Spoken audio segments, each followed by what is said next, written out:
આજે ધારાનું અણધાર્યું થયું, પછી શું થયો ધમાલ, પછી શું કર્યો બળદે કમાલ, સાલો જાણીએ વિડીયોમાં।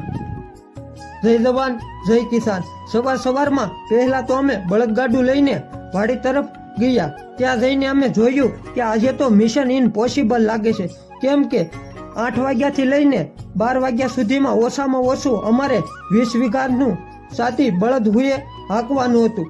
પણ આજે બળદે અને અમે સંપૂર્ણ રીતે મહેનત કરી ત્યારે બળદે કર્યું એવો કમાલ ને અમે મસાવી દીધો એવો ધમાલ। તો અમારું 20 વીઘાનું સાથી 8 વાગ્યાથી લઈને 11:30 સુધીમાં સંપૂર્ણ રીતે પૂર્ણ થઈ ગયું। ત્યાર પછી અમે બળદ સારી અને 12 વાગ્યા સુધીમાં તો ઘર તરફ ચાલવા માંડ્યા। આ મિની વિલેજ તમને પસંદ આવ્યો હોય તો વધારેમાં વધારે શેર કરજો, અને હજી સુધી અમારી ચેનલને તમે સબસ્ક્રાઇબ ન કરી હોય તો સબસ્ક્રાઇબ કરજો, ને આ વિડીયો પસંદ આવે તો લાઈક કરજો।